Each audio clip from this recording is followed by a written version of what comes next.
Hello मेरे प्यारे बच्चों, क्या हाल चाल। बढ़िया सब। उम्मीद है आप सभी अच्छे होंगे और आपकी तैयारी भी बेहतर तरीके से चल रही होगी।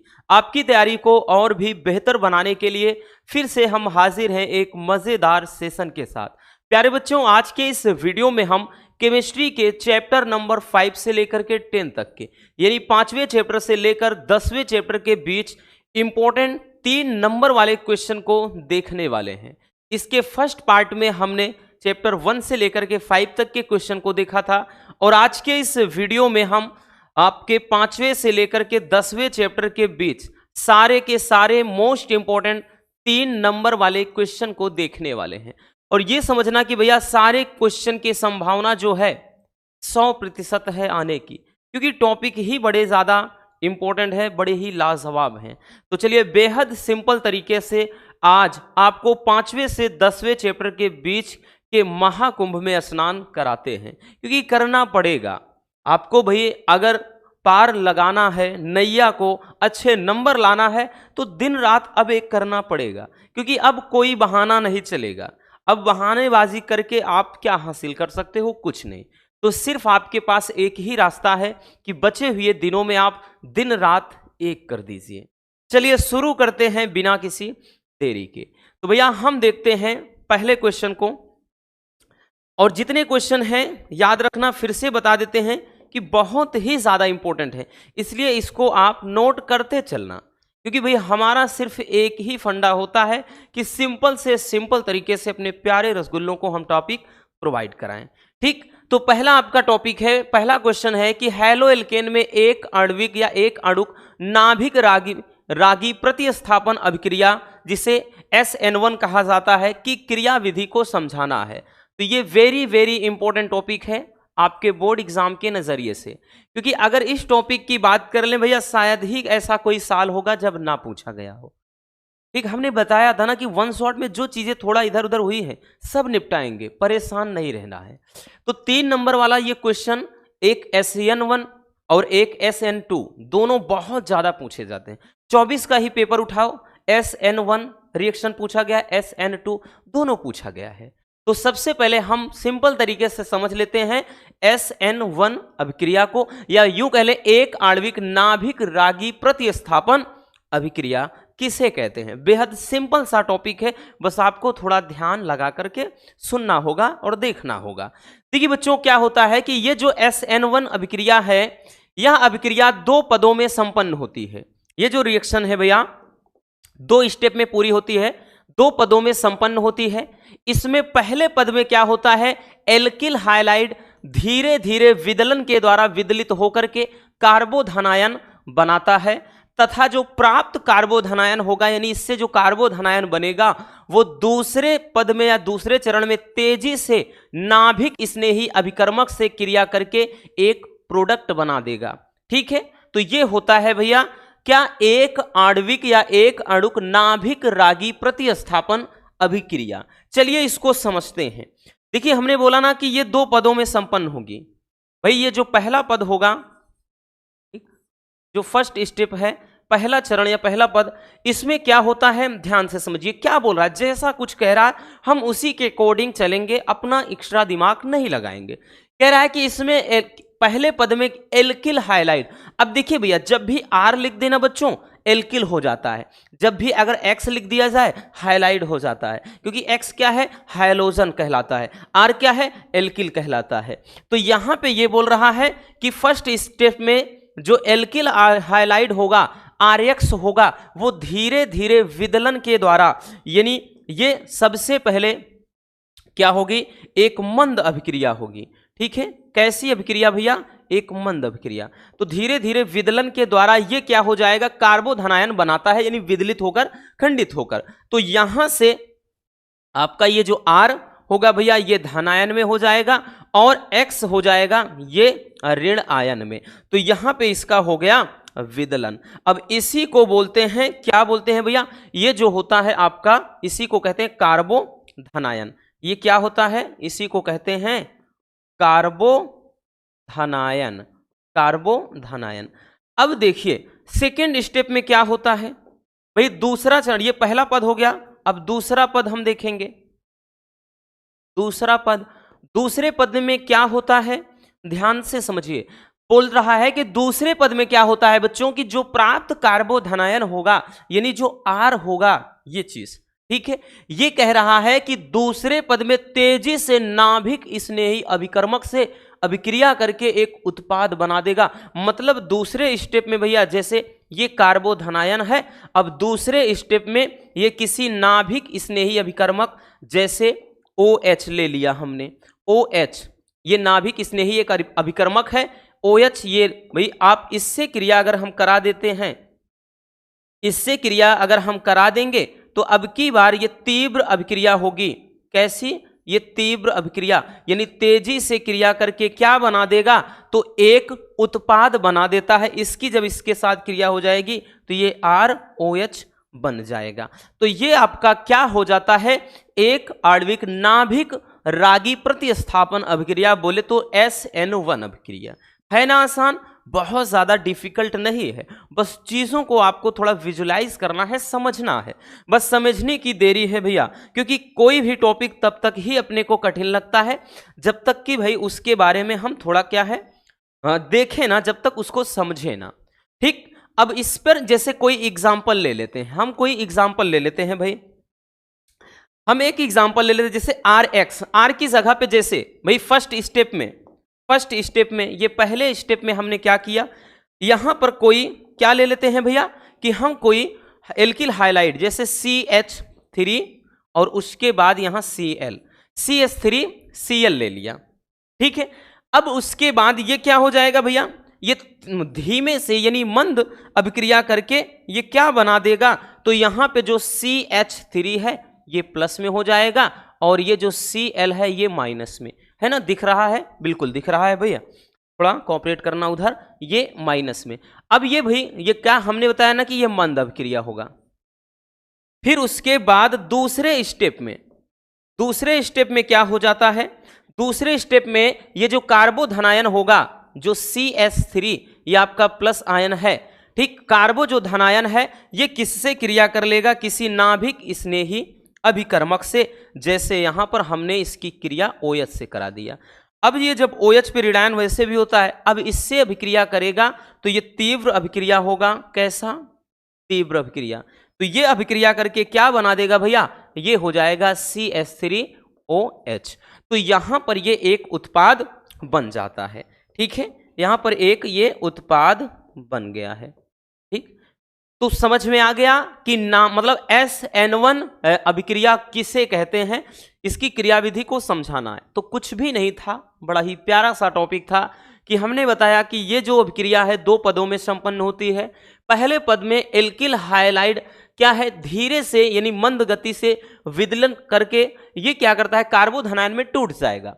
फिर दूसरे चरण में कार्बोधनायन एक किसके साथ, नाभिक स्नेही अभिकर्मक के साथ क्रिया करके क्या है, एक उत्पाद बना देता है। तो भैया ये हमने लिखा। अब इसी पर एक एग्जांपल जैसे हमने रख लिया है, कंपाउंड जैसे मेथिल क्लोराइड है तो ये एक एल्किल हाइलाइड है। भैया ये क्या है, पहले विदलन के द्वारा ये मेथिल आपका ये धनात्मक हो जाएगा और Cl यानी ये क्लोरीन पे ऋणायन हो जाएगा। फिर ये जो कार्बोधनायन होता है फिर से जब नाभिक स्नेही अभिकर्मक से कोई क्रिया करते तो क्या बन जाएगा, कोई कंपाउंड बन जाएगा, एक उत्पाद मतलब एक यौगिक बन जाता है, ठीक है ना। आई बात समझ में। तो ये रहा S1 मतलब SN1 रिएक्शन, है ना आसान। चलिए जल्दी से स्क्रीनशॉट कर लीजिए, फिर हम चलते हैं नेक्स्ट टॉपिक की तरफ।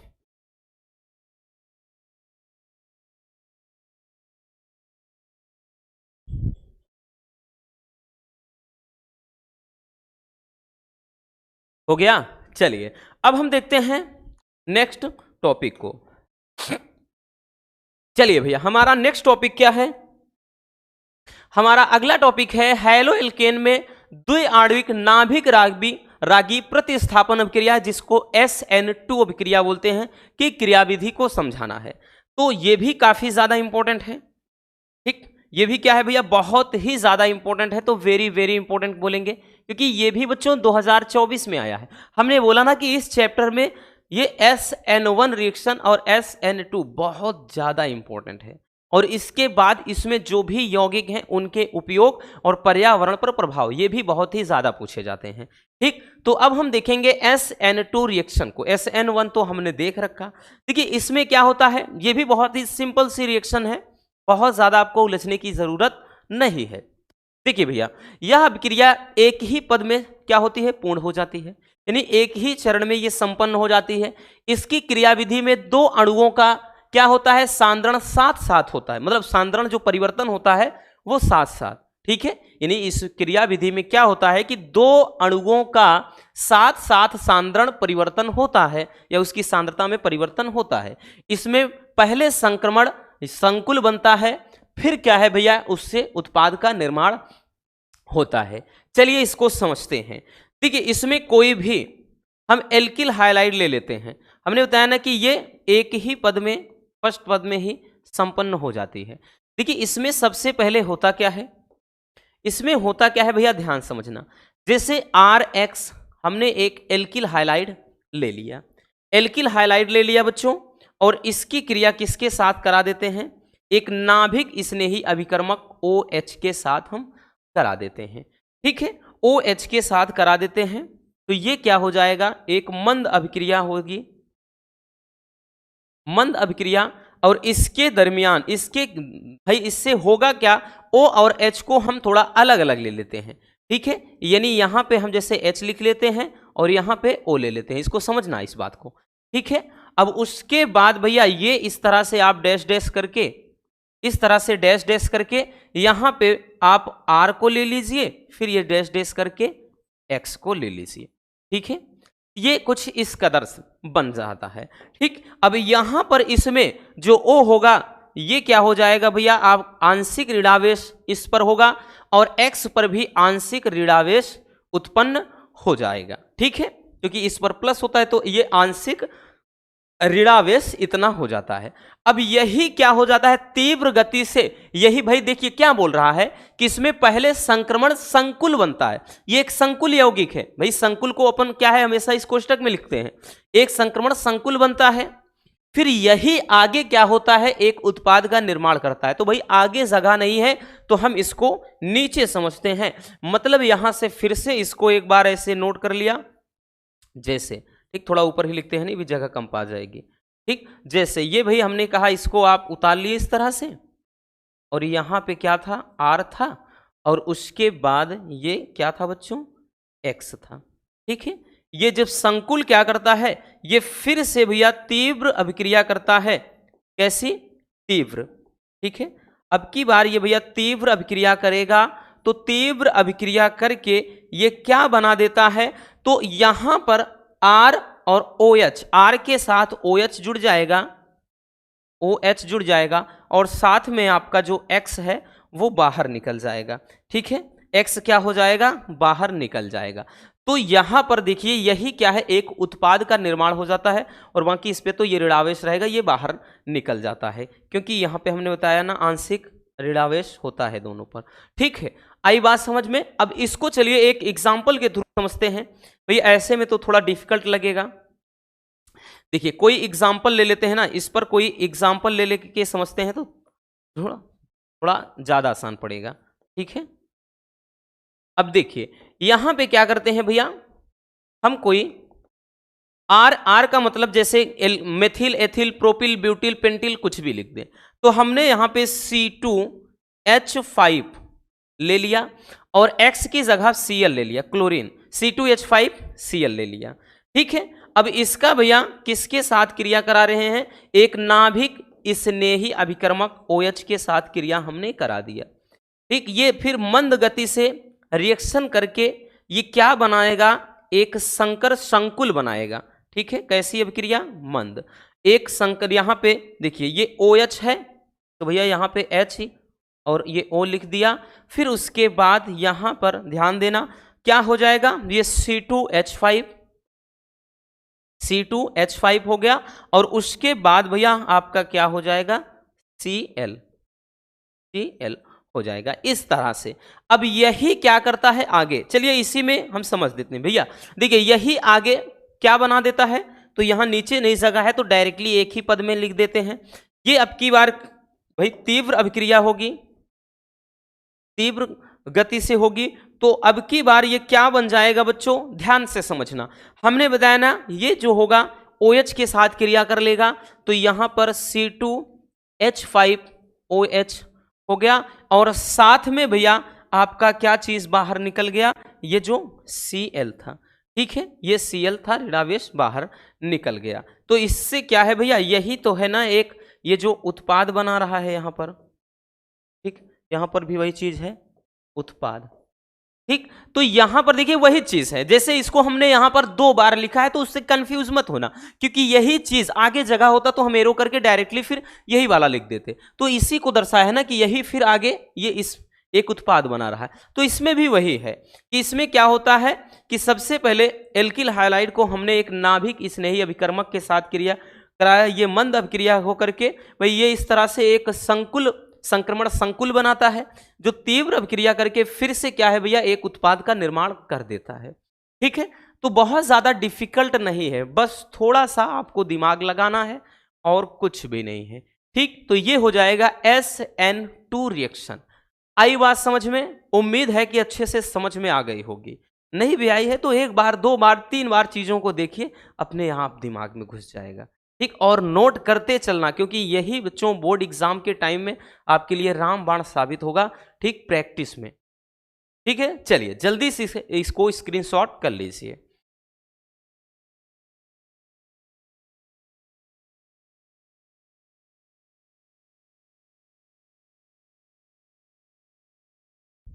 हो गया ना? चलिए आगे चलते हैं भैया, आगे देखते हैं अगला टॉपिक क्या है हमारा।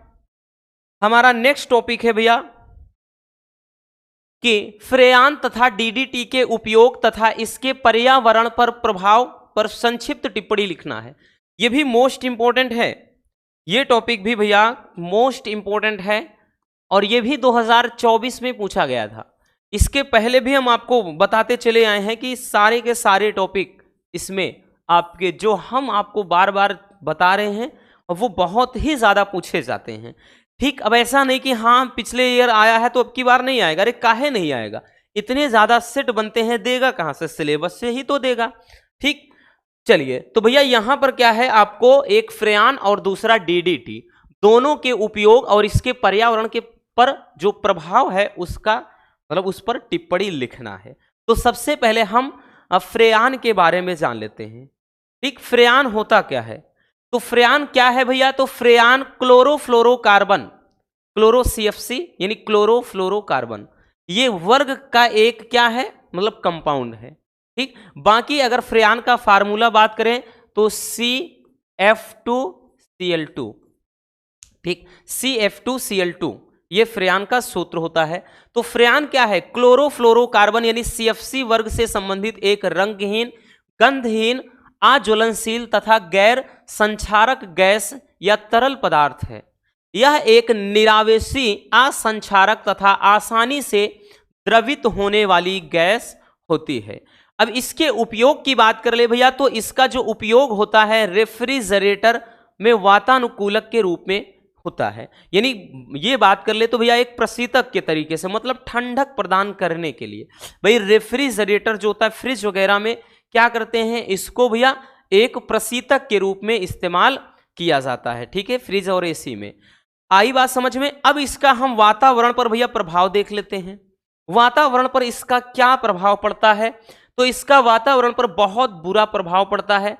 क्यों? क्योंकि यह पर्यावरण के लिए अत्यंत विनाशकारी है। वो इसलिए कि भैया ये ओजोन परत को नष्ट करने के लिए उत्तरदायी माना जाता है। मतलब कारण ये है कि ये ओजोन परत को बहुत तेजी से मतलब क्षय करता है। अब भाई ओजोन परत के क्षय होने का मतलब आप समझ रहे हो ना कि यहाँ पर जो सूर्य से चलने वाली प्रकाश की किरणें होती है, अल्ट्रा वायलेट रेज जो होती हैं, UV किरणें होती हैं, भाई वो ओजोन मंडल से ही होते हुए आती हैं, और ओजोन जो परत होती है ओजोन गैसों के द्वारा निर्मित, उसी से ये चलने के बाद यानी छन करके तब जाकर के सूर्य की किरणें पृथ्वी पर पड़ती हैं। नहीं तो ये सीधे अगर डायरेक्टली पड़ती तो इसके संपर्क में जो भी व्यक्ति या जीव जंतु आते वो मतलब कैंसर का शिकार हो जाते हैं, ठीक है। कहने का मतलब ये बहुत ही हानिकारक किरणें होती हैं।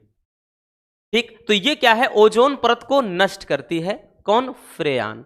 आई बात समझ में? तो भैया फ्रेयान का उपयोग और पर्यावरण पर इसका प्रभाव। चलिए इसको स्क्रीनशॉट जल्दी से कर लीजिए। फिर भैया हम देखते हैं डीडीटी का।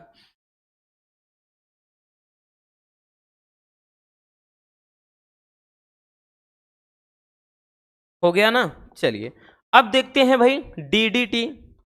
अब डीडीटी का उपयोग और पर्यावरण पर इसका हम प्रभाव समझते हैं। ठीक, डीडीटी भाई, डीडीटी होता क्या है? Dichloro diphenyl trichloroethane, DDT. ये क्या होता है? डीडीटी का फुल फॉर्म होता है। ठीक है, इसका संरचना सूत्र वगैरह भी बताया था, बट यहां पर देखने की जरूरत नहीं।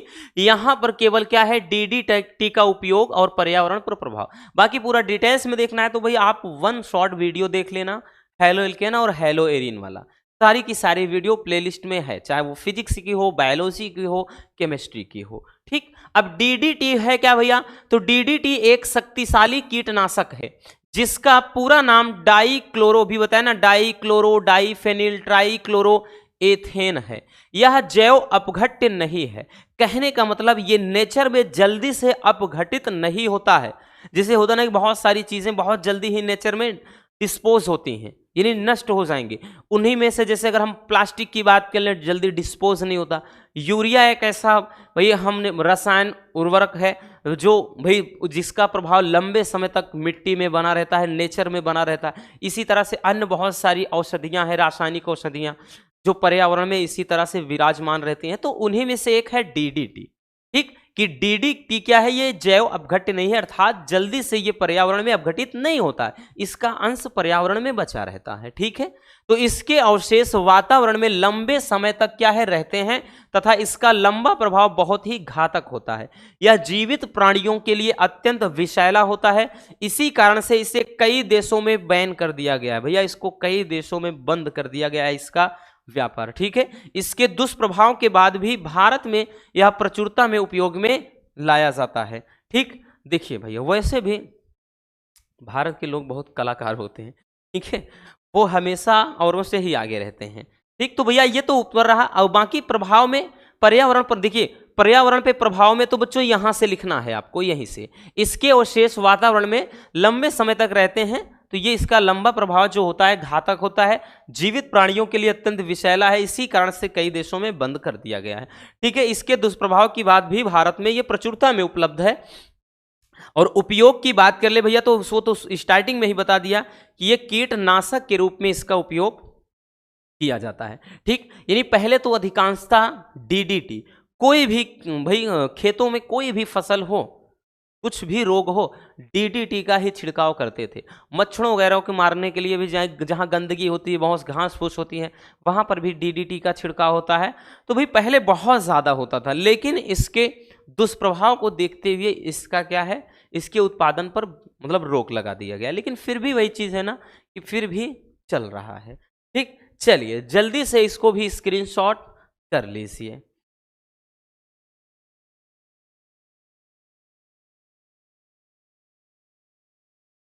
हो गया ना भैया? चलिए आगे चलते हैं बच्चों। अगला टॉपिक है कि क्लोरोबेंजीन के हैलोजनीकरण, नाइट्रीकरण, सल्फोनीकरण के अभिक्रिया के समीकरण को समझाना है। यह भी बच्चों वेरी वेरी इंपॉर्टेंट टॉपिक है। ठीक, ये भी काफी ज्यादा इंपॉर्टेंट है। ये भी भैया हर साल किसी ना किसी सेट में पूछा ही जाता है। ठीक है, क्लोरोबेंजीन के हैलोजनीकरण, नाइट्रीकरण, सल्फोनीकरण, तीनों रिएक्शन एक जैसे हैं, कुछ बदलाव नहीं है इनमें। चलिए देखते हैं एक एक करके। ठीक है, तो सबसे पहले भैया हम समझेंगे, सबसे पहले हम समझेंगे हैलोजनीकरण को। इसको हैलोजनीकरण। तो भैया सबसे पहले हम हैलोजनीकरण को समझेंगे। देखिए हैलोजनीकरण का मतलब क्या होता है। हैलोजनीकरण यानी हैलोजन से क्रिया। अब उसके बाद नाइट्रीकरण यानी नाइट्रिक अम्ल से क्रिया। फिर है सल्फोनीकरण, सल्फ्यूरिक अम्ल से क्रिया। बस इतना समझना है बच्चों। तो भैया किसकी क्रिया करानी है रसगुल्लों? तो है आपका क्या चीज, क्लोरोबेंजीन। ध्यान से समझना, क्लोरोबेंजीन है। तो भैया हम क्लोरोबेंजीन को ले लेते हैं, बहुत ज्यादा डिफिकल्ट रिएक्शन नहीं है, ये क्लोरोबेंजीन है। अगर हम इसकी क्रिया करा देते हैं किसके साथ, क्लोरीन के साथ। किसके साथ भैया, क्लोरीन। ठीक है, हैलोजनीकरण हो गया इसका। ठीक, यही क्या हो जाता है, हैलोजनीकरण। तो यहां पे आप लिख देंगे हैलोजनीकरण। तो भैया इसका जब हैलोजनीकरण कराते हैं तो इसमें देखिए होगा क्या, तो इसमें जो इलेक्ट्रॉन होता है वो क्या होता है, आर्थो और पैरा पोजीशन पर आकर के घनत्व को, मतलब इलेक्ट्रॉन के घनत्व को बढ़ा देता है। कौन, ये हैलोजन। ठीक, और ये हमने वन शॉट में भी आपको अच्छे से समझाया था। ये बहुत ज्यादा डिफिकल्ट रिएक्शन नहीं है, बस एक बार समझना है बस। ये होता क्या है, तो भैया हमने बताया ये आर्थो और पैरा पोजीशन पर इलेक्ट्रॉन के घनत्व को बढ़ा देता है। कौन, हैलोजन। तो इसमें से भैया एक हैलोजन क्या होगा, एक तो आप इसमें क्या हो जाएगा, एक तो आर्थो पोजीशन पर और दूसरा पैरा पोजीशन पर। ठीक, तो ये क्या बन जाएगा भैया, पहला तो हमने बताया कि ये आर्थो पोजीशन पर जुड़ जाएगा हैलोजन, आर्थो पोजीशन पर ये Cl हो गया, उस मतलब यहां पे आर्थो पोजीशन पर जुड़ जाएगा Cl। और दूसरा क्या है, दूसरा पैरा पोजीशन पर जुड़ जाएगा, तो भैया दूसरा हो जाएगा आपका पैरा पोजीशन पे। दूसरा कहां हो जाएगा भैया, तो दूसरा हो जाएगा पैरा पोजीशन। ठीक है, आर्थो और पैरा, क्योंकि ध्यान देना हमने इसको पहले भी आपको समझाया था। ये आर्थो पैरा होता क्या, इसको आर्थो बोलते हैं, ये पैरा होता है, और ये होता है मेटा पोजीशन। आर्थो पैरो पैरा मेटा, याद रखना। ठीक, अगर हम इसका नाम देखें भैया, नाम क्या हो जाएगा बच्चों, नाम क्या हो जाएगा, याद रखना। अब देखिए भाई, वैसे आईयूपीएससी के तौर पर देखते तो 1,2 डाई क्लोरोबेंजीन होता, बट यहां पे आर्थो पे जुड़ा है तो नाम हो जाएगा आर्थो। उसके बाद ये क्या हो जाएगा भैया, 2 बार है तो dichlorobenzene, dichlorobenzene, ortho dichlorobenzene हो गया भैया। और यहां पे भैया हमने बताया ना पैरा पोजीशन पर है तो पैरा, ये dichlorobenzene, dichlorobenzene, dichlorobenzene हो गया। ठीक है, ये तो रहा भैया क्या चीज, हैलोजनीकरण। अब उसके बाद बच्चों हम देखते हैं दूसरा, दूसरा भैया क्या देखते हैं, अब दूसरा समझेंगे क्या चीज, नाइट्रीकरण, नाइट्रीकरण समझेंगे। ठीक है, नाइट्रीकरण। अब नाइट्रीकरण को ध्यान से समझिएगा, नाइट्रीकरण में भी क्या होता है, हम क्लोरोबेंजीन, ये है क्या क्लोरोबेंजीन, तो नाइट्रीकरण में भी हम क्लोरोबेंजीन, अब थोड़ा छोटा लिखते हैं नहीं तो जगह है नहीं ज्यादा, ये नाइट्रो, ये क्लोरोबेंजीन, इसका हम नाइट्रिक एसिड के साथ अब की बार क्रिया कराएंगे। तो भैया नाइट्रिक एसिड से कराएंगे HNO3। ठीक है, HNO3 के साथ क्रिया हो जाएगी भैया, क्या बन जाएगा बच्चों, ध्यान से समझना। इसमें भी देखिए यहां पर भी वही चीज होगा, आर्थो और पैरा पोजीशन पर जुड़ेगा। अगर यहां से हम निकालेंगे H, ये तो H निकल जाएगा एक एक्स्ट्रा, इसी के स्थान पे NO2, ठीक, नाइट्रोनियम आयन जिसको बोलते हैं NO2 जोड़ देंगे, तो यहाँ का H निकला, एक H यहाँ एक यहाँ O, तो वो तो जल बाहर निकल जाएगा, उससे है नहीं मतलब अपने को। मेन आपका कंपाउंड इस तरह से जो बनेगा उस पर हमारा फोकस होगा। तो यहाँ पर भैया एक तो जो नाइट्रोनियम आयन होगा ये Cl रहेगा, एक नाइट्रोनियम आयन आर्थो पोजीशन पर जुड़ जाएगा, और दूसरे में कहाँ जुड़ जाएगा भैया, तो दूसरे में जुड़ जाएगा पैरा पोजीशन पर। ठीक है, ठीक, यहां पे और दूसरे में हमने बताया ना आपके किस पोजीशन पर जुड़ जाएगा भैया, तो दूसरे में पैरा पोजीशन पर यहां पे NO2 जुड़ जाएगा। ठीक है, अब इसका नाम अगर हम देखें तो भैया नाम क्या हो जाएगा, इसका नाम हो जाएगा भैया, देखो यहां पे आर्थो पोजीशन पर है तो इसलिए नाम हो जाएगा आर्थो, फिर ये हो जाएगा नाइट्रो, फिर उसके बाद क्लोरोबेंजीन, नाइट्रो क्लोरोबेंजीन। ठीक है, और यहां पे पैरा पोजीशन पे है तो ये हो जाएगा पैरा, क्या हो जाएगा भैया, para nitro, nitro chlorobenzene, chlorobenzene, chlorobenzene हो जाएगा। ठीक है, ये हो जाएगा। अब उसकी तरह से, इसी तरह से भैया हम क्या है, सल्फोनीकरण का देखेंगे। ठीक, सल्फोनीकरण हम समझेंगे। ठीक है, तो तीसरा हम समझेंगे भैया सल्फोनीकरण। सल्फोनीकरण, देखिए बच्चों, सल्फोनीकरण में क्या होगा, तो भैया सल्फोनीकरण में भी सेम रिएक्शन इसी तरीके से होगा, उसमें भी कोई मतलब बदलाव नहीं है। देखिए इसमें भी वही चीज है कि भैया हम क्लोरोबेंजीन, अब भाई इसको थोड़ा छोटा ही लिखना पड़ेगा, क्लोरोबेंजीन है, इसकी क्रिया किसके साथ कराएंगे, नाइट्रिक एसिड। ठीक, सॉरी, यहां पे सल्फोनीकरण है तो सल्फ्यूरिक अम्ल H2SO4 से, H2SO4 से क्रिया कराते हैं भैया, ये सल्फोनीकरण हो जाएगा। ठीक, इसमें क्या बन जाएगा, तो इसमें भी ध्यान से समझना, इधर थोड़ा लिखते हैं।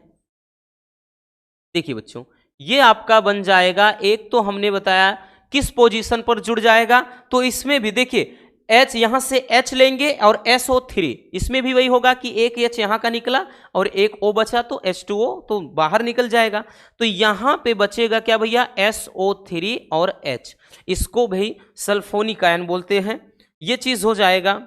ठीक है, और आर्थो पोजीशन पर, और इसी तरह से एक पैरा पोजीशन पर जुड़ जाएगा, तो भैया ये हो जाएगा आपका पैरा पोजीशन पर ये Cl, और यहां पे SO3H दिख रहा है, हाँ बिल्कुल दिख रहा है भैया। ठीक, ये पैरा पोजीशन पर, तो इसका नाम क्या हो जाएगा भाई, जगह है नहीं, नहीं नाम लिखने का, इसका नाम हो जाएगा क्या चीज, आर्थो, यहां पे क्लोरोबेंजीन सल्फोनिक अम्ल, आर्थो क्लोरोबेंजीन, आर्थो सल्फोनिक अम्ल करके बोलते, बट यहां पे भैया सल्फोनिक अम्ल लास्ट में आप लगाना। ठीक है, कि आर्थो क्लोरोबेंजीन सल्फोनिक अम्ल, ये पैरा क्लोरोबेंजीन क्या हो जाएगा, सल्फोनिक अम्ल। तो ये तो रहा बच्चों हैलोजनीकरण, नाइट्रीकरण और क्या चीज, सल्फोनीकरण। ठीक, बहुत ही ज्यादा इंपॉर्टेंट है, ध्यान से समझिएगा इस बात को। चलिए जल्दी से इसको स्क्रीनशॉट कर लीजिए।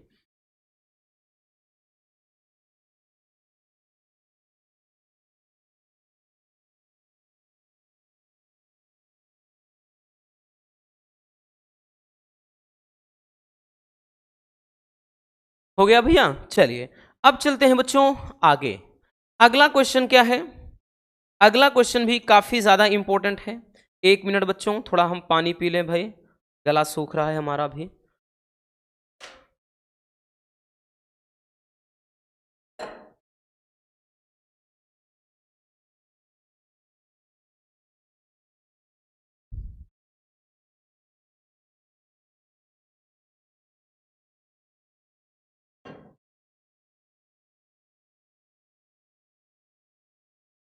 देखिए भैया, अब हम देखते हैं ल्यूकास परीक्षण क्या है और इसके द्वारा किस प्रकार के यौगिकों का परीक्षण हुआ है। एक बात इसको कान खोलकर सुन लेना, ये हम भैया कहेंगे, इस बात की 100% गारंटी लेते हैं कि ये टॉपिक आपके बोर्ड एग्जाम 2025 में टपकेगा। वो इसलिए क्योंकि अगर आप देखें तो 17, 18, 19, 20, 21, 22, 23 लगातार पूछा गया, लेकिन टॉपिक इतना इंपॉर्टेंट है उसके बावजूद भी 24 में नहीं पूछा गया, उसके बावजूद भी ये 24 में किसी भी सेट में नहीं दिखाई पड़ा कि ल्यूकास परीक्षण क्या है। इसलिए 2025 में इसकी संभावना बहुत ज्यादा है और 100% हम ये बोल रहे हैं कि भैया 2 से 3 पेपर में दिखाई पड़ेगा। ध्यान से समझिए, हाँ 2 से 3 में भी नहीं आएगा तो किसी ना किसी में तो देगा जरूर। ठीक, तो ल्यूकास परीक्षण क्या होता है, ध्यान से समझना, जिंक क्लोराइड तथा सांद्र हाइड्रोक्लोरिक अम्ल, ठीक बोले तो ZnCl2 और H2SO4, सॉरी हाइड्रोक्लोरिक है तो HCl, तो जिंक क्लोराइड और सांद्र हाइड्रोक्लोरिक अम्ल का 1:1 का जो मिश्रण होता है, इसके 1:1 में, यानी दोनों की मात्रा समान हो, तो वो जो अनुपात होता है उस मिश्रण को ही भैया ल्यूकास अभिकर्मक कहते हैं। अब ल्यूकास अभिकर्मक के द्वारा प्राथमिक, द्वितीयक व तृतीयक एल्कोहल का क्या है, परीक्षण किया जाता है। यह परीक्षण एल्कोहल की क्रियाशीलता पर भी निर्भर होता है। ठीक है, चलिए देखते हैं कि किस तरह से इसके द्वारा, यानी ल्यूकास अभिकर्मक के द्वारा एल्कोहल की पहचान करते हैं। देखिए होता क्या है बच्चों, इसमें कोई एल्कोहल ले लेते हैं, कोई एल्कोहल, भैया जी ये क्या हो गया, एल्कोहल हो गया। आर क्या है, एल्किल ग्रुप है, चाहे मेथिल हो, एथिल हो, प्रोपिल हो, ब्यूटिल हो, पेंटिल हो, इस तरह से इसकी क्रिया कराते हैं। किससे, इसमें हाइड्रोक्लोरिक एसिड ले लेते हैं। भैया किसकी उपस्थिति में, तो उपस्थिति रहती है वही चीज जिंक क्लोराइड की, JDnCl2 की। तो भैया ये इसकी अभिक्रियाशीलता, जब ये इससे क्रिया करेगा तो ये RCl बन जाएगा और उसके बाद ये भैया H2O ये निकल जाएगा। ठीक है, तो यहां पर ये एल्किल हाइलाइड बनता है। इसी के आधार पर क्या है, एल्कोहल की पहचान की जाती है। अब देखिए इसके भाई किस तरह से हम पहचानेंगे कि कौन सा प्राथमिक है, कौन सा द्वितीयक है और कौन सा तृतीयक है।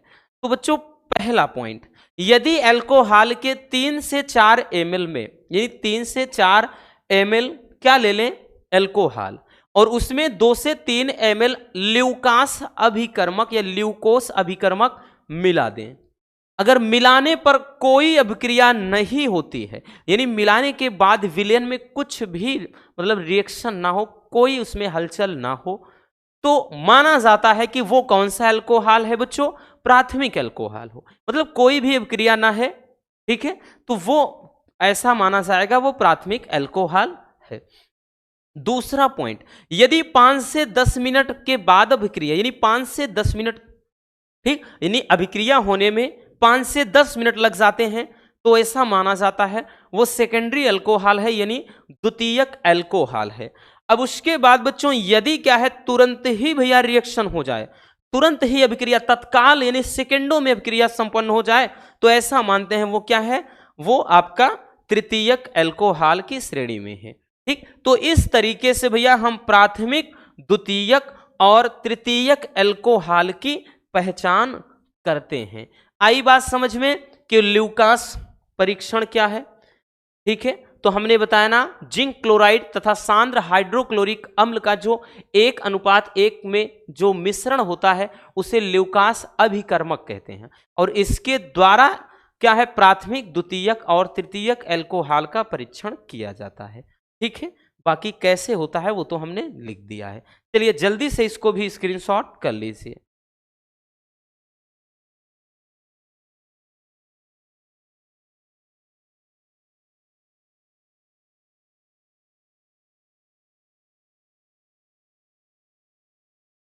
हो गया भैया, आगे चलते हैं बच्चों।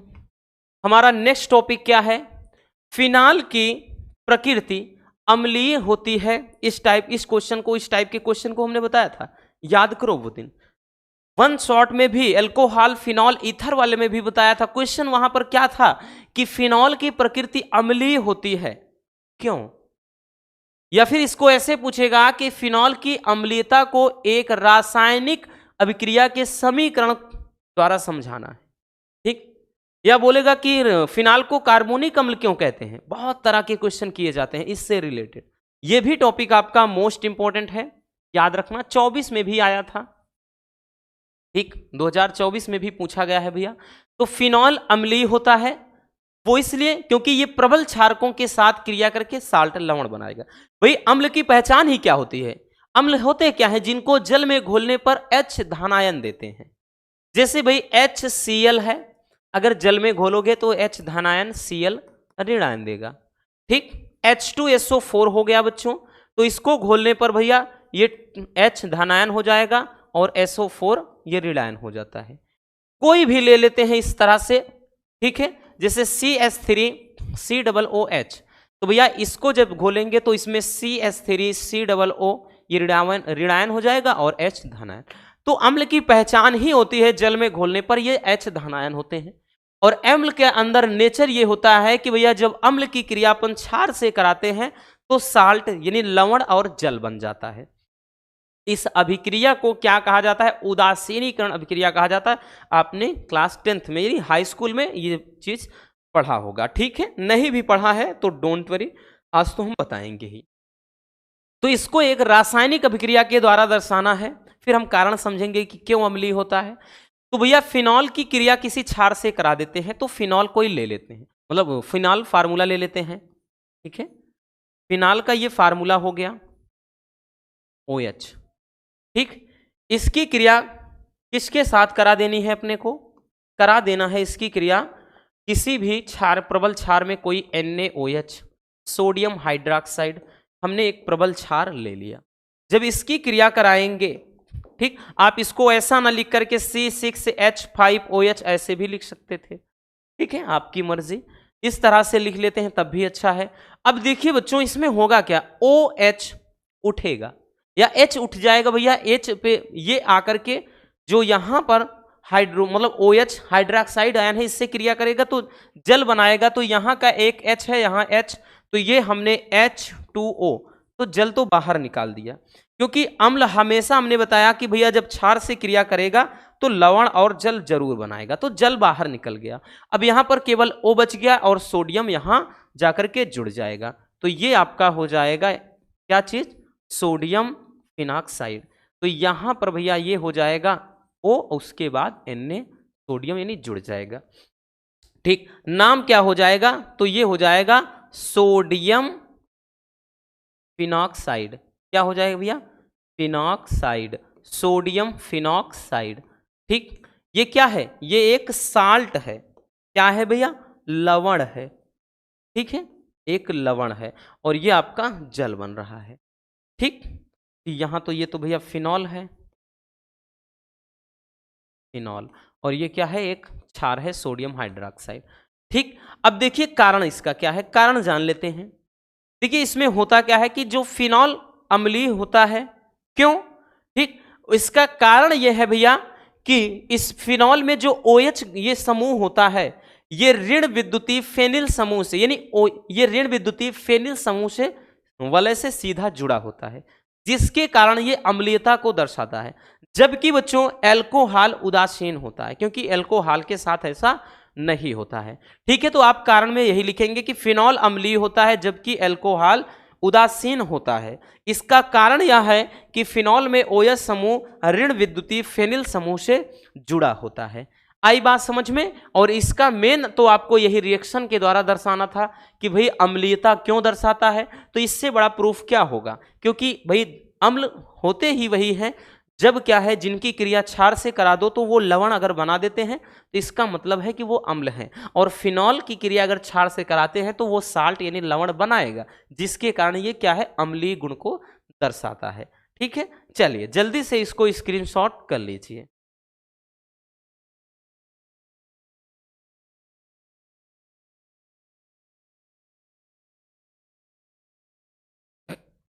हो गया भैया, चलिए आगे देखते हैं बच्चों। अगला क्वेश्चन क्या है, किण्वन किसे कहते हैं, फर्मेंटेशन, ये भी काफी ज्यादा इंपॉर्टेंट क्वेश्चन है। ठीक है, किण्वन किसे कहते हैं और इस क्रिया के लिए अनुकूलतम परिस्थितियां या अनुकूल परिस्थितियां क्या होती हैं, तो ये भी मोस्ट इंपॉर्टेंट है बच्चों, याद रखना। ठीक, मोस्ट इंपॉर्टेंट है, अल्कोहल फिनॉल ईथर वाले चैप्टर से एक बड़ा ही प्यारा सा टॉपिक होता है। देखिए भैया, एंजाइम के द्वारा जटिल कार्बनिक यौगिक का सरल कार्बनिक यौगिक में अपघटन करना ही किण्वन कहलाता है। अब भैया किण्वन के द्वारा ही क्या है, ये किण्वन प्रक्रिया के द्वारा सिरके का निर्माण होता है, विभिन्न प्रकार के मतलब जो औषधियां हैं उनका निर्माण होता है, अल्कोहल का निर्माण होता है। प्रमुख रूप से किण्वन अल्कोहल के निर्माण के लिए ही किया जाता है। ठीक है, जैसे भाई देख लेते हैं, कोई शर्करा ले लेते हैं जैसे फ्रक्टोज या ग्लूकोज, C6H5 मतलब H12O6, ये हमने ग्लूकोज या फ्रक्टोज ले लिया, और इसका भैया हम क्या कराते हैं, जैसे यहां पर एंजाइम के द्वारा, ठीक है, मतलब इसका हम किण्वन करा दें। ठीक, यहां पर हम क्या करा देते हैं, किण्वन प्रक्रिया। अगर हम जब किण्वन प्रक्रिया कराएं,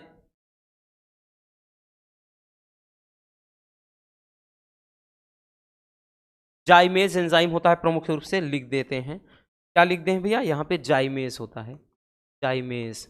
ठीक है, प्रमुख रूप से यही होता है एंजाइम। ठीक है, जाइमेज एंजाइम की सहायता से जब इसका हम किण्वन कराते हैं तो ये होगा क्या, अल्कोहल में कन्वर्ट हो जाता है C2H5OH, क्योंकि अल्कोहल का प्रमुख घटक यही होता है, और साथ में CO2 गैस भी बाहर निकल जाती है। ठीक है, ये हो जाता है। अब देखें तो भैया ये संतुलित नहीं होगा, ठीक, क्योंकि अगर देखें तो यहां पर कार्बन 6 है तो इसके लिए यहां अगर 2 लगा दें, 2 दूना 4, ठीक, और यहां पर भी 2 लगाना पड़ेगा। ठीक है, 4 2 6 ऑक्सीजन, मतलब 6 कार्बन। भाई यहां 6 कार्बन था, यहां पे 4, 2 दूना 4 और 2 6 कार्बन बराबर है। और हाइड्रोजन 12 है बच्चों, तो 2 देखिए 5 दूना 10, 2 12, बात बराबर है। ऑक्सीजन देखते हैं 6 है, तो भैया 2 दूना 4 2 6, बात बराबर। तो यही क्या है भैया, यही तो है एल्कोहल, यही तो है एल्कोहल। ठीक, एल्कोहल। तो ये रिएक्शन भी आप लोग लिख दीजिएगा। ठीक है, तो एंजाइम के द्वारा, ये क्या है, जाइमेज एंजाइम है। एंजाइम के द्वारा मतलब जटिल कार्बनिक यौगिक, ये क्या है, ग्लूकोज आप चाहे मान ले चाहे फ्रक्टोज। ठीक है, फ्रक्टोज फलों की शर्करा, क्योंकि फलों के रसों से ही शराब बनती है। अब चाहे वो अंगूर का रस हो, अंगूर में भी तो ग्लूकोज पाया जाता है। तो हमने बताया ना, चाहे ग्लूकोज हो चाहे भैया हमने बताया ना फ्रक्टोज, आप ले लो फ्रक्टोज। फ्रक्टोज क्या होती है, फलों की शर्करा को फ्रक्टोज कहते हैं। ठीक, यहां पर ले लिया। और ये क्या है, एंजाइम की सहायता से इसे सरल कार्बनिक यौगिक जैसे अल्कोहल में अपघटित किया गया है। तो ये प्रक्रिया ही क्या कहलाती है, किण्वन कहलाती है। ठीक है, अब किण्वन के लिए भैया अनुकूल परिस्थितियां कौन सी हैं, यानी कौन कौन से मतलब परिस्थितियां होनी चाहिए ताकि किण्वन हो सके। सबसे पहला, कार्बनिक यौगिक का विलयन तनु होना चाहिए, मतलब सांद्र विलयन नहीं होना चाहिए, तनु विलयन होना चाहिए। दूसरा, टेम्परेचर 25 से 30 अंश सेल्सियस के बीच होना चाहिए। ठीक है, यानी तापमान बहुत अधिक भी नहीं होना चाहिए। ठीक, नहीं ज्यादा नहीं होना चाहिए, क्यों, क्योंकि भैया ज्यादा होगा तो ये जो एंजाइम्स वगैरह हैं, यानी जो सूक्ष्म जीव होंगे वो नष्ट हो जाएंगे। ठीक है, अगला, वायु का संचार आवश्यक है। भैया वायु का संचार उसमें होता रहेगा, तभी जाकर के ये जीवाणु ज्यादा से ज्यादा पैदा होंगे, मतलब ये एंजाइम। अगला है, विलयन ना तो अधिक अम्लीय हो ना तो अधिक क्षारी। कहने का मतलब उसका भैया देखिए, वो 6 से 8 के बीच में होना चाहिए पीएच वैल्यू। कितना, 6 से 8 के बीच में। ठीक, अगर 6 होगा तो भैया वो हम अम्लीय ही कहेंगे। और बहुत जितना ज्यादा बढ़ेगा, भाई होता है ना कि अगर 1 से 7 के बीच में है अम्लीय, 7 रहेगा तो वो उसको उदासीन बोलते हैं, 7 के ऊपर रहेगा तो क्षारी। और 6 से 8 के बीच का मतलब ना तो अधिक अम्लीय रहेगा ना तो अधिक क्षारी रहेगा। ठीक, तो ये ना तो अधिक अम्लीय होना चाहिए ना तो क्षारी। अगला, ऐसी स्थिति हो कि किण्व नष्ट ना हो। वही चीज भैया कि टेम्परेचर बहुत हाई ना हो, मतलब ऐसा एटमॉस्फेयर तैयार करना होगा, ठीक, ताकि वो जो किण्व है, ये जो एंजाइम वगैरह है वो नष्ट ना हो सके। ठीक, तो ये हो जाता है भैया किण्वन, और किण्वन के लिए अनुकूल परिस्थितियां। आई बात समझ में? तो बड़ा ही प्यारा सा टॉपिक है। चलिए जल्दी से इसको स्क्रीनशॉट कर लीजिए।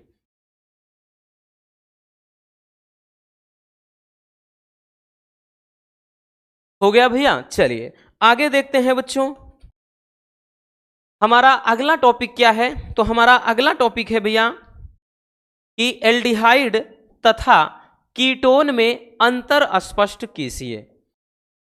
यह भी टॉपिक काफी ज्यादा इंपॉर्टेंट है आपके बोर्ड एग्जाम के नजरिए से।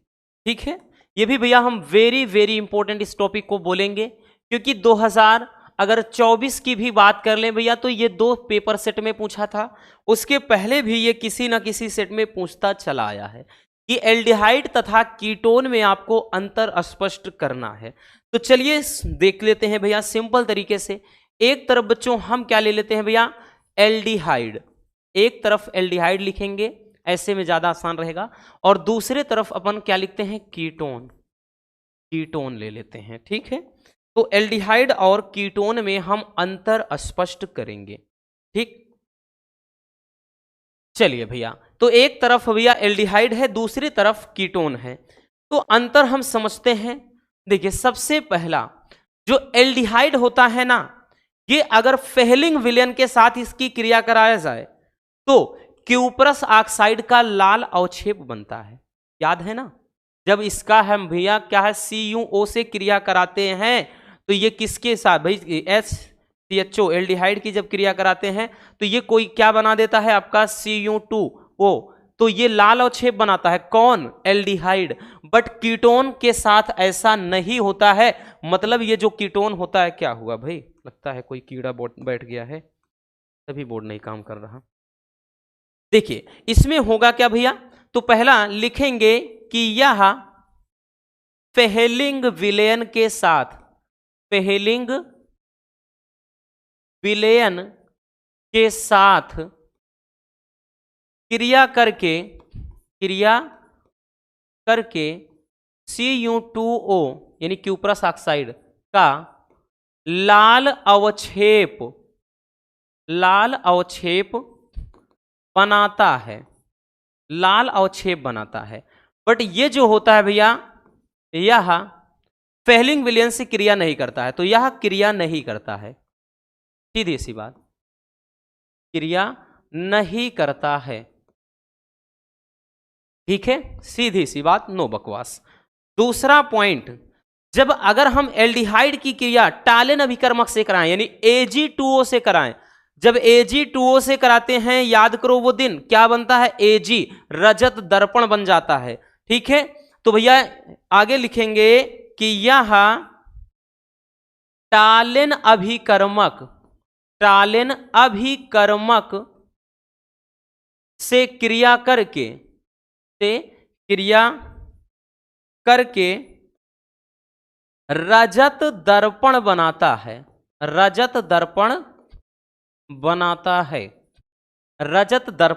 है।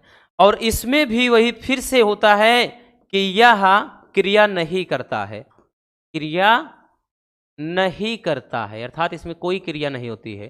ठीक है, अब उसके बाद तीसरा पॉइंट, ये रजत दर्पण यानी Ag बनाएगा। इसमें तीसरा पॉइंट, यह सिर्फ अभिकर्मक, इसको भैया सिर्फ अभिकर्मक लिखेंगे, यह सिर्फ अभिकर्मक को अपचयित करता है। ठीक, अपचयित कर देता है या करता है। ठीक है, सिर्फ अभिकर्मक को। बट अगर हम बात करें तो भैया जो कीटोन होता है ये इसके साथ भी रिएक्शन नहीं करेगा, तो इसमें भी वही होगा, यह क्रिया नहीं करता है। ठीक, तो ये तो आसान है आपको याद करने में, और भी ज्यादा, ये क्रिया नहीं करेगा। और अगला है, एक और देख लेते हैं, जो एल्डिहाइड होता है वो बहुत ही आसानी से बहुलीकृत हो जाता है। ठीक है, तो यहां पर एक और लिख देते हैं कि यह आसानी से बहुलीकृत होता है, और ये बहुलीकृत नहीं होता है, तो यह बहुलीकृत नहीं होता है। ठीक है, तो भैया ये है, और भी इसमें अंतर है, बट हम चार यहाँ पे जगह है भी नहीं, तो चार ही जानते हैं, बहुत है। ठीक, चार पर्याप्त है। तो ये है एल्डिहाइड और कीटोन में अंतर। ठीक है, बहुत ज्यादा इंपॉर्टेंट है, फिर से बोल दे रहे हैं। चलिए जल्दी से इसको स्क्रीनशॉट कर लीजिए।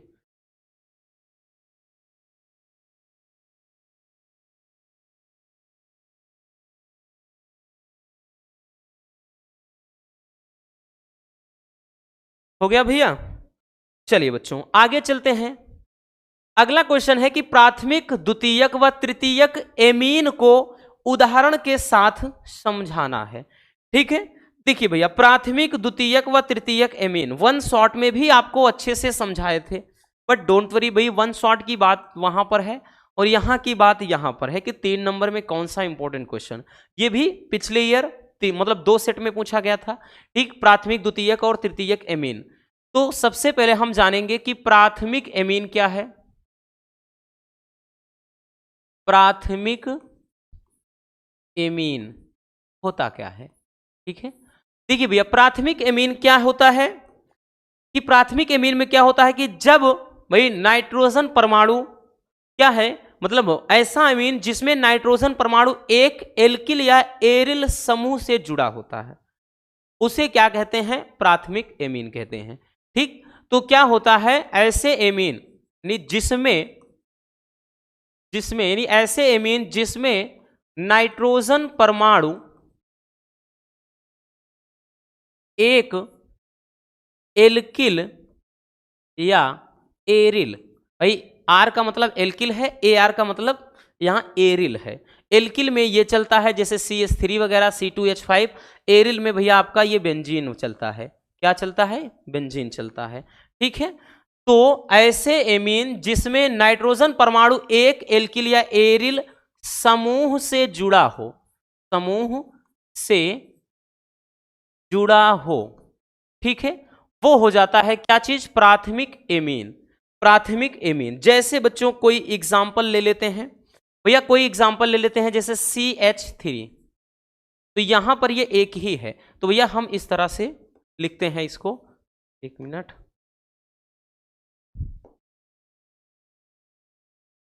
देखिए अब यहां पे जैसे भैया हम लिख लेते हैं R है, उसके बाद CH2NH2, तो ये प्राथमिक एमीन का एग्जाम्पल है। या फिर हम इसको ऐसे ना लिख करके कोई अन्य एग्जाम्पल के थ्रू जैसे CH3 लिख लें, CH2 लिख लें, NH2, तो अगर आप यहां से देखें भैया तो ये जो नाइट्रोजन परमाणु है वो एक एल्किल ग्रुप से जुड़ा हुआ है, ठीक है, एक एल्किल समूह से जुड़ा हुआ है। ऐसा ना लेकर के आप इस तरह से भी एग्जाम्पल भैया आप लिख सकते थे, ऐसे करके यहां पे NH2, तो ये तो चाहे आप एल्किल जोड़ दें चाहे एरिल, ठीक है, याद रखना। तो ये हो जाता है भैया प्राथमिक एमीन। अब उसके बाद बच्चों हम सेकेंडरी एमीन को देखते हैं, ठीक है, प्राथमिक एमीन या इसी को 1 डिग्री एमीन कहते हैं, याद रखना, कभी कभार पूछता है इसे, 1 डिग्री बोलते हैं। अब है द्वितीयक एमीन। द्वितीयक एमीन या फिर भैया हमने कहा ना इसी को आप 2 डिग्री एमीन बोल दें, ठीक। द्वितीयक एमीन क्या होता है? तो भैया ऐसे एमीन जिसमें नाइट्रोजन परमाणु, जिसमें नाइट्रोजन परमाणु भाई 2 एल्किल या एरिल समूह से जुड़ा हो, समूह से जुड़ा हो,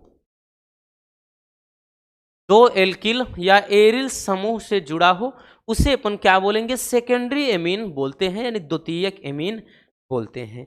जैसे में भाई ये एग्जाम्पल के थ्रू है, जैसे में एग्जाम्पल के थ्रू हम लिखना चाहें कि बार यहाँ पे R2 रहेगा, R2 उसके बाद यहाँ CHNH2 हो जाएगा। जैसे भी अगर हम लेना चाहें कोई भी एग्जाम्पल इस तरह से CH3 और यहाँ पे भैया CH, यहाँ CH3 और यहाँ पे NH2, ऐसे, तो भैया ये सेकेंडरी एमीन है क्योंकि इसमें 2 मतलब एल्किल समूह हैं, चाहे एल्किल कह लें चाहे एरिल कह लें, ठीक। तो ये कौन सा है, कौन सा एमीन है? तो ये 2 डिग्री है। ये कौन सा था भैया? तो ये 1 डिग्री था, ठीक है। चलिए अब उसके बाद तीसरा देखते हैं हम, तृतीयक एमीन। तृतीयक एमीन या इसी को अपन 3 डिग्री एमीन बोलते हैं। भैया तृतीयक एमीन क्या होगा? ऐसे एमीन जिसमें नाइट्रोजन परमाणु अब की बार 3 एल्किल या एरिल समूह से जुड़े हों, ठीक है। ऐसे एमीन जिसमें नाइट्रोजन परमाणु 3 एल्किल या एरिल समूह से जुड़े हों, तो उसे क्या बोलेंगे बच्चों? उसे कहेंगे तृतीयक एमीन, ठीक है भैया। जैसे एग्जाम्पल के थ्रू R3C और उसके बाद NH2, इस तरह से, ठीक है भैया। तो यहां पर नाइट्रोजन परमाणु क्या होगा? ये तृतीयक मतलब 3 एल्किल या एरिल समूह से जुड़ा होगा। जैसे में यहाँ पे हम इसको इस तरह से लिख देते हैं, जैसे ये रहा भैया, एक CH3 यहाँ लगा दिया, एक CH3 यहाँ लगा दिया और एक यहाँ पर NH2, यानी तो इसमें अगर देखें तो एक जो नाइट्रोजन परमाणु है वो 3 एल्किल या फिर एरिल समूह से जुड़ जाता है। इसके जगह पे तीनों जगह आप बेंजीन वाला स्ट्रक्चर जोड़ सकते थे, क्यों? इसीलिए तो लिखा है भैया, चाहे एल्किल हो चाहे देखिए एरिल हो, ठीक। तो ये रहा आपका प्राथमिक, द्वितीयक व तृतीयक एमीन, है ना आसान? बहुत ज्यादा दिक्कत नहीं होनी चाहिए। चलिए जल्दी से इसको भी स्क्रीनशॉट कर लीजिए।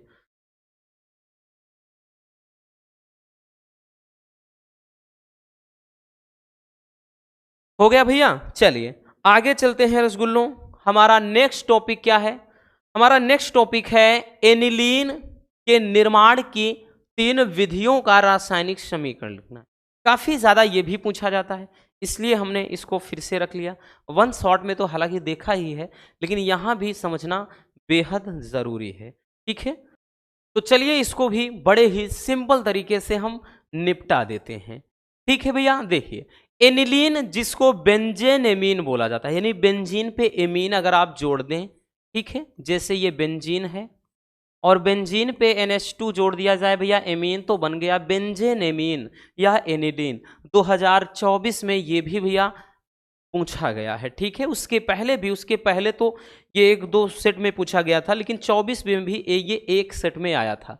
ठीक, एनिलीन, लेकिन वहां एनिलीन नहीं दिया था। ठीक, वहां बेंजेन एमीन करके पूछा था, तो वही चीज है।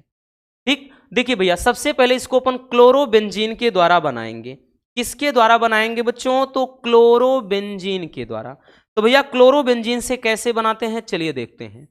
तो देखिए क्लोरोबेंजीन की जब हम क्रिया करा दें, किसके साथ? अमोनिया के साथ। किसके साथ क्रिया करा दें भैया? अमोनिया के साथ क्रिया करा दें।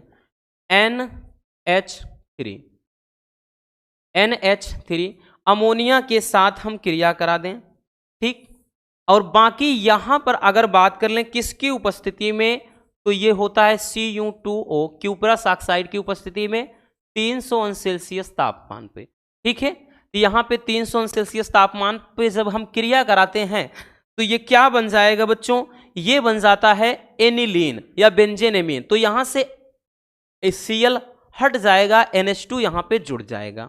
ठीक है, तो ये आपका बन जाएगा क्या चीज बच्चों? इसमें अपन जोड़ देंगे NH2, तो यहां पर NH2 हो गया। अब यहां का Cl और एक H यहां बचा हुआ है, तो ये HCl बाहर निकल गया। क्या हो गया भैया? HCl बाहर हो गया। ठीक है, चलिए आगे देखते हैं अगला रिएक्शन क्या है। तो अगला है फिनॉल द्वारा। फिनॉल के द्वारा कैसे बनाते हैं, चलिए वो भी देख लेते हैं। देखिए भैया जब हम फिनॉल की क्रिया, इसमें भी वही सेम होता है, इसमें भी फिनॉल की क्रिया हम अमोनिया के साथ कराते हैं। फिनॉल की क्रिया हम, ये फिनॉल हो गया, इसकी क्रिया कराना है NH3 अमोनिया के साथ। ठीक, फिनॉल की भी जब हम क्रिया अमोनिया के साथ कराएंगे, इसमें भी क्या है भाई? तो यहां पर अब की बार ये जिंक क्लोराइड की उपस्थिति में, इसमें भी 300 अंश सेल्सियस तापमान पे जब इसको अपन क्या करते हैं, गर्म करते हैं, क्रिया कराते हैं, क्या बन जाएगा? तो बेंजेन एमीन। यहां पर NH2 फिर से आकर के ये आप लग जाएगा, ये बन जाएगा भैया एनिलीन। ठीक है, यहां NH2 हो गया और उसके बाद क्या बचा? यहां पर ध्यान देना, यहां पे तो हमने बता दिया ना, देखिए यहां से OH हटा दो, तो NH2 जोड़ दिया, तो एक H इसका बचा है, एक OH यहां पे है, तो H2O ये बन गया क्या चीज भैया? जल। ठीक है, ये क्या हो गया? जल। नाम भी लिखते चलना, ये है एनिलीन। यहां पर भी है भैया एनिलीन, एनिलीन कह लें या बेंजेन एमीन कह लें। ठीक है, ये हो जाएगा। और नेक्स्ट क्या है बच्चों? नेक्स्ट है बेंजोइक अम्ल द्वारा। बेंजोइक अम्ल द्वारा, या इसको स्मिट अभिक्रिया बोलते हैं। ठीक है, तो बेंजोइक एसिड से कैसे बनाते हैं? देखिए जब हम बेंजोइक अम्ल की क्रिया हाइड्रोजोइक अम्ल से कराते हैं, याद करो स्मिट अभिक्रिया, COOH रहेगा तभी तो ओइक पढ़ा जाता है। जब हम बेंजोइक एसिड की क्रिया N3H से कराएं, अब की बार अमोनिया से नहीं, हाइड्रोजोइक अम्ल से कराते हैं। ठीक, हाइड्रोजोइक अम्ल से कराते हैं, किसकी उपस्थिति में? सल्फ्यूरिक अम्ल, शांत सल्फ्यूरिक अम्ल की उपस्थिति में जब कराते हैं, क्या बन जाएगा बच्चों? तो यहां पर भी देखिए N और यहां पे H2 है, तो H2 ले लो, तो यहां पर बच्चों क्या जुड़ गया भैया? इसमें भी आपका बन गया N, यहां पे H मतलब H2, यहां पे बेंजीन पे आपने H2 जोड़ दिया, NH2 जोड़ दिया, अब COO बच गया है और यहां पर N2 बच गया है, तो ये नाइट्रोजन गैस और ये CO2 गैस बाहर निकल जाएगी। ठीक है, ये नाइट्रोजन गैस और CO2 गैस, और बाकी ये क्या रहा आपका? एनिलीन। क्या है भैया? एनिलीन है। आई बात समझ में? तो यहाँ पे ये हाइड्रोजोइक है, ये अमोनिया है। ठीक, ये तो आपका क्लोरोबेंजीन है, ये फिनॉल है, ये बेंजोइक एसिड है। तो इस तरीके से भैया हम इन तीन मतलब कंपाउंड द्वारा, या यूं कह लें कि इस तीन तरीके से हम एनिलीन का निर्माण कर सकते हैं। तो इसमें कोई दिक्कत नहीं होनी चाहिए। आई बात समझ में? चलिए भैया जल्दी से इसको भी स्क्रीनशॉट कर लीजिए।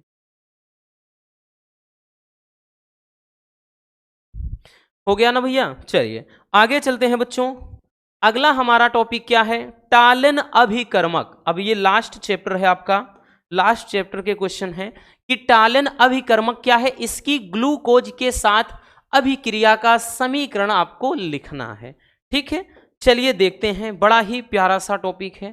देखिए भैया, सिल्वर नाइट्रेट यानी AgNO3, AgNO3, ठीक है, सिल्वर नाइट्रेट के मतलब 10%, सिल्वर नाइट्रेट के 10% जलीय विलयन में सोडियम हाइड्रोक्साइड विलयन मिलाने पर एक भूरा अवक्षेप बनता है, और इस अवक्षेप को जब अमोनियम हाइड्रोक्साइड की कम मात्रा में क्या करते हैं, घोल देते हैं, तो एक स्वच्छ विलयन प्राप्त हो जाता है, जिसको टालन अभिकर्मक कहते हैं, यानी Ag2O होता है। ठीक, टालन अभिकर्मक। या सिंपल सा कह लें एक मतलब एक लाइन में कि भैया सिल्वर नाइट्रेट तथा अमोनियम हाइड्रोक्साइड के मिश्रण को क्या कहते हैं? टालन अभिकर्मक कहते हैं। ठीक है, अब जब ग्लूकोज के साथ इसकी भैया क्रिया कराते हैं, क्योंकि ग्लूकोज के साथ इसकी अभिक्रिया का समीकरण भी लिखना है, तो ग्लूकोज के साथ क्रिया कराने पर ग्लूकोनिक एसिड बनता है। तो ये टॉपिक भी बड़ा ही इंपॉर्टेंट है। चलिए देखते हैं। देखिए भैया, इसमें क्या है, हमको रिएक्शन ही समझना है। तो ग्लूकोज, ग्लूकोज का फार्मूला ले लेते हैं। तो ग्लूकोज CHO, उसके बाद CHOH, इस तरह से संरचना सूत्र लिखेंगे तो ज़्यादा आसान पड़ेगा, CH2OH। ये ग्लूकोज का फार्मूला है। वन शॉट में हमने अच्छे से समझाया था कि ग्लूकोज को कैसे लिखना है। तो ग्लूकोज की क्रिया कराना है किसके साथ भैया? टालन अभिकर्मक से, यानी Ag2O से। ठीक है, Ag2O के साथ क्रिया करा देना है। जब हम इससे क्रिया कराएंगे बच्चों, तो क्या बन जाएगा? ग्लूकोनिक एसिड बनेगा। यानी ये वाला O हटा करके यहां पर आप प्लेस कर दीजिए, COOH हो गया यहां पर, और यहां पर CHOH आपका है, इसका होल ये 4 हो जाएगा। 4 नहीं लिखा क्या भैया? और उसके बाद यहां पर नीचे तो आपका CH2OH ही रहेगा। साथ में क्या बच जाएगा? अब यहाँ पे Ag2 है, तो यहाँ पे 2Ag हो जाएगा। ठीक है, 2Ag। ये जो Ag है, यही क्या है? इसी को बोलते हैं रजत दर्पण। क्या बोलते हैं? रजत दर्पण। ठीक, और यहां पर ये क्या है भैया? इसको कहते हैं टालन अभिकर्मक, टालन अभिकर्मक। ठीक है, और ये तो आपका क्या है? ग्लूकोज है, ग्लूकोज। ठीक है, आई बात समझ में?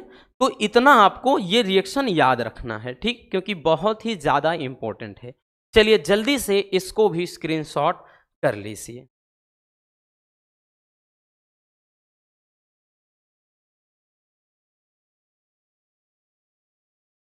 हो गया भैया? चलिए आगे चलते हैं बच्चों। हमारा नेक्स्ट टॉपिक क्या है? देखिए, हमारा अगला क्वेश्चन है कि आरएनए पर संक्षिप्त टिप्पणी लिखना है आपको। ठीक, ये भी मोस्ट इंपॉर्टेंट क्वेश्चन है। ठीक, आरएनए पर संक्षिप्त टिप्पणी लिखना है। देखिए, आरएनए होता क्या है? नाम इसका फुल फॉर्म होगा भैया राइबोज न्यूक्लिक अम्ल। भाई बायोलॉजी वाले तो भली भांत परिचित होंगे इस टॉपिक से, उनको तो पता ही होगा। ठीक है, आरएनए यानी राइबोज न्यूक्लिक अम्ल। तो आरएनए राइबोज न्यूक्लिक अम्ल होता है भैया। ठीक, जिसमें जो नाइट्रोजन क्षार होते हैं कौन कौन? एडेनिन, ग्वानिन, साइटोसिन तथा यूरेसिल। ये किसमें होते हैं? आरएनए में। और एक बार और पूछा गया है, पिछले मतलब उसके पहले 2023 में पूछा था, आरएनए में उपस्थित नाइट्रोजन क्षारों के नाम लिखिए। तो एडेनिन, ग्वानिन, साइटोसिन तथा यूरेसिल। अगर डीएनए में पूछ लेता तो एडेनिन, ग्वानिन, साइटोसिन, और जहां पर यूरेसिल था वहीं पर थायमीन होता है, बस। ठीक है, और बाकी बात कर लें तो भैया इसमें शर्करा कौन सी होती है? तो राइबोज शर्करा तथा फास्फोरिक अम्ल उपस्थित होता है और यह एकल सूत्री होता है, यानी इसकी संरचना एकल कुंडलित होती है तथा ये प्रोटीन के निर्माण अर्थात हम बात कर लें कि प्रोटीन संश्लेषण में सहायक होता है और ये कुछ विषाणुओं में एक आनुवांशिक पदार्थ का भी कार्य करता है और ये प्रमुख रूप से कहाँ पाया जाता है? कोशिका द्रव्य में, नाभिक में भी यानी केंद्रक में भी कुछ उपस्थित होता है, बट प्रमुख रूप से कोशिका द्रव्य में पाया जाता है। और जनरली जो अधिकांश जीवों में जो प्रमुख आनुवांशिक पदार्थ होता है वो डीएनए होता है, बट कुछ जो विषाणु होते हैं, कुछ विषाणुओं में ही ये क्या होता है? एक आनुवांशिक पदार्थ का काम करता है। ठीक है, तो ये रहा आरएनए। ठीक है, क्या होता है भैया? आरएनए। चलिए जल्दी से इसको भी स्क्रीनशॉट कर लीजिए।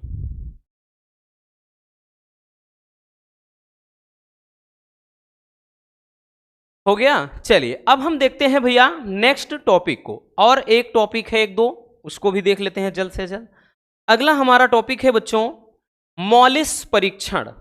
ये भी काफी ज्यादा इंपॉर्टेंट है, ये भी हम मोस्ट इंपॉर्टेंट ही कहेंगे भैया, क्योंकि ये भी बहुत ज्यादा पूछा जाता है। मॉलिस परीक्षण क्या है? ठीक है, बहुत ही प्यारा सा टॉपिक है, समझते हैं इसको एक फिगर के माध्यम से। ठीक, कई बार बता चुके हैं ठीक आपको, लेकिन हमने बोला ना कि चीजों को बार बार आप जब देखेंगे ना तो ये और भी ज्यादा आसान हो जाता है। ठीक है, देखिए सबसे पहले कोई पदार्थ ले लिया है। अब इस पदार्थ में भैया हमने क्या किया है, इसमें कोई जैसे एक परख नली है, इसमें कोई पदार्थ भर दिया। ठीक है, इसमें क्या है, कोई पदार्थ हम भर दे रहे हैं। ठीक, तो इस तरह से हमने पदार्थ इसमें क्या किया भैया, पदार्थ को भर दिया। ठीक है, अब देखिए होता क्या है कि जो मॉलिस परीक्षण है ना, तो ये कार्बोहाइड्रेट के परीक्षण की एक विधि होती है, यानी किस पदार्थ में कार्बोहाइड्रेट है किस में नहीं है, इसको जानने के लिए ये परीक्षण किया जाता है। इस परीक्षण में करते क्या है, सबसे पहले कोई जो पदार्थ है, इस पदार्थ के कोई मतलब कोई भी पदार्थ है जिसमें चेक करना है कि कार्बोहाइड्रेट है कि नहीं है, तो इस पदार्थ के जलीय विलयन में करते क्या है भैया, तो इसमें सबसे पहले हम क्या करते हैं, मॉलिस अभिकर्मक ले लेते हैं। ठीक, ये मॉलिस अभिकर्मक ले लेते हैं, मॉलिस अभिकर्मक ले लेते हैं। अब देखिए बच्चों मॉलिस अभिकर्मक होता क्या है, तो मॉलिस अभिकर्मक ये होता क्या है, ये अल्फा नेफ्थॉल